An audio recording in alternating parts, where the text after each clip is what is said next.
Hi guys, welcome to another Love Surrounds Me video. I'm Carla. I wanted to talk about this book that I talked about in February. Pretty sure it was on my first book haul that I did. I finished it the other day and I just really liked it and just wanted to do a video just on this book and talk about it a little bit more. So I did tab a lot of pages on this. It was pretty easy read. Not super, but I would say it's an easy read just to, I don't know, I guess it's one that can just kind of lift your spirits pretty quickly if it's something that interests you. And it's called Show Your Work, 10 Ways to Create Your Creativity and Get Discovered by Austin Leon. And I'll tag it down below. So it says that he also has a New York Times bestseller, Steal Like an Artist, which my friend told me about, and I think she told me she liked it, and I want to borrow it from her soon. Shout out Jacqueline. So I'll read maybe some things that I tagged or show you. So this is a quote. A lot of it would be like pictures and quotes and just different, like it's not just all the same, you know? So I'm gonna read to you a quote. It says, "Remembering that I'll be dead soon is the most important tool I've ever encountered to help me make the big choices in life. Because almost everything, all external expectations, all pride, all fear of embarrassment or failure, these things just fall away in the face of death, leaving only what is truly important. Remembering that you are going to die is the best way I know to avoid the trap of thinking you have something to lose. You are already naked." Steve Jobs. So I can share a picture of it, but I really liked that one. Or I don't know, I guess sometimes since I deal with anxiety and fear on the daily, I feel that the fear of death can come up pretty often and not enough of us talk about it. But I have connected with some people that feel the same fears, and it's normal, I think, in a sense, right? But at the same time, I think it's also meant to teach us something, right? I think that, yeah, it's good to see that, or I like the way he put it at the end, you are already naked. You know, I guess if we see that, or we remember that, it says, remembering that you are going to die is the best way to avoid the trap of thinking you have something to lose. So just going with it and enjoying life every second that you can, you know, I guess. Even though it can be scary, I feel that. And that's just the truth. I'll read some more. It says, "I don't believe in guilty pleasures. If you fucking like something, like it." That's another quote by Dave Grohl. Ooh, I liked this art piece, or like a little, so it says, and let me see what it was before. It says, it kind of just talks about how to deal with when you put your work out into the world, this is called Show Your Work. It says, when you put your work out into the world, you have to be ready for the good, the bad, and the ugly. The more people come across your work, the more criticism you will face. Here's how to take the punches. So it goes into it, but this is pretty much an illustration of what they suggest, which it says, breathe, relax, feel your balance. I'm reading backwards on here. Roll with the punches. Strengthen your neck, protect your vulnerable areas. So it has cool illustrations like that, photos that he's taken. Let me see if I can show you. But yeah, I mean, I think that's true. You know, when you do put your things out there, it is yours, but in a sense, it's also not, you know, everything is just taken. It's perceived so differently by everybody and perceived differently by you. And so sometimes the scary part is putting our work out there But also I think for me what's helped is, let me see, breathing, yes, relaxing. There's not really like, it's not that serious, you know, I mean, sure, kind of is, it's permanent and on the internet or whatever it is, whatever like your thought is, you know, like, I guess it's just knowing that the good, the bad, and the ugly comes with life in general, you know, not just putting your work out there and stuff, but I think it definitely comes with that process, yes. It says, fear is often just the imagination taking a wrong turn.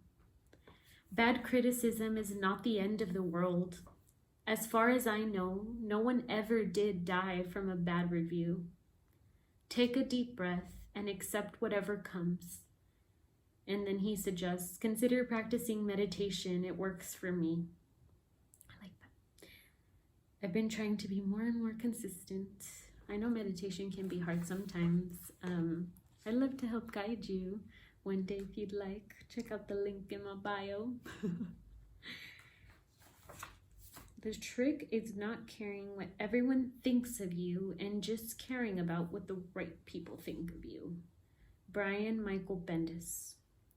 I guess that's true. You know, there's people always say don't care what anyone thinks, and I think, you know, it is important to notice and care about what the right people think of you, because most of the time that's your tribe, those are your people, you know. And so even though, yes, you know, we don't necessarily care what they, you know, I think when we say I don't care what anyone thinks, it means that we don't want anyone to judge us. That's how I see it, at least what I see the root of it for me.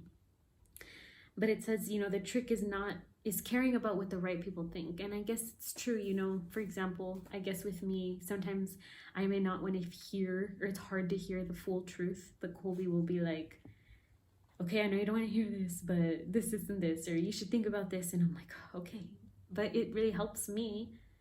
And I do care about what he thinks because he's in my life, of course, and he knows me, and just an example, right? But we can choose those things, and I guess it's about choosing who are the right people that you want to consider that. And it's okay if it's just you, if it's just one person, you know, that I love that. Or I guess it just makes you think, you know, because it is kind of a common saying, or I guess something that can come up a lot for me, you know, just not caring what anyone thinks. But I really do think that it's just it's just us wanting not to be judged. And yeah, just know that in this space, you are not judged. And that you are always loved. In every space, you are not judged if you choose to accept yourself. I believe. I try to remind myself that. And if anything, these videos are like me talking to me. Because of course I'm the one that, so, you know, even just in what I try to learn from myself even as I watch back or through this process, and hoping that if anything, you can take any little thing on your own journey, and that I hope would help. If you want to borrow this book, let me know, or if you get it and are reading it or have read it, let me know. Another quote here says, the part of the act of creating is in discovering your own kind. They are everywhere, but don't look for them in the wrong places. Henry Miller. It also encourages, which I want to do really soon, sometime soon, it would be really cool. It says meet up in meet space. And so it says, you and I will be around a lot longer than Twitter, and nothing substitutes face-to-face. Rob Delaney is a quote, right? But it just talks about, I'll read this and I'll let this be the last one, but it says, it freaks me out a little bit how many of my very favorite people in the world came into my life as ones and zeros. It's because Nipsey likes to lick, so I was about to get mad at him because I thought he was eating something. That guy will eat anything, I promise. But anyway, we're almost done. So it says, I love meeting my online friends in real life. There's never any small talk. We all know about one another and what one another does. We can just sip on beer or some other social lubricant and talk about big ideas. There's been a few times that I ask people what they think the best thing about being online is, and they'll point around the table and say what we're doing here. Oh, I love that. I can totally see this and would love to do this. Love surrounds us. Love surrounds me. Affirm it. I love the phenomenon of meetups and an online community, throwing a party at a bar or restaurant, inviting people to show up at a certain place and time. And of course, I don't know when this book was written, and I think just COVID has changed so many things, but we need to remember not to be afraid. If anything, I just feel like there are energies that would like for us to be afraid and that benefit from our fear. But don't let it. Fear cripples us, and so does anxiety, because it is that. Just noticing your anxiety more and more as you feel it, just through you, just feel it all the way out. Literally, like, sit with it when you feel it. That's something I've been practicing. And I do struggle with anxiety a lot. A lot of times when I'm shooting these videos or before, or it does take a mental process. And I appreciate anybody who does these things and goes through this and shares their own journey. I'm emotional. I think I'm going to get my period soon. I just want to normalize just talking about whatever stuff we want, you know? So thanks for being here. I really appreciate it. I hope we get to meet up soon. It says, also, meeting up doesn't have to be a huge group. If you've been friends for a while with somebody online in the same town, maybe you can just grab coffee. If you want to go out, offer to buy them lunch. It just gives suggestions, I guess. And of course, right, I'm just reading to you, and this is literally not anything that I'm like, go, go, go do. I used to feel that way. I used to watch things or not want to listen to podcasts or things. And I still do that now, right? Because I get overwhelmed. But I find that just notice and try to let go is something that's helping me. Sometimes I can overthink things too much, but I just wanted to share with you that book that I finished, and yeah, share that I liked it. I would recommend it. If you have any questions, let me know. I can't wait to do another one of these. And if you would like to connect with me, you can visit my website at lovesurroundsme.com. Thanks for tuning in. Bye, guys.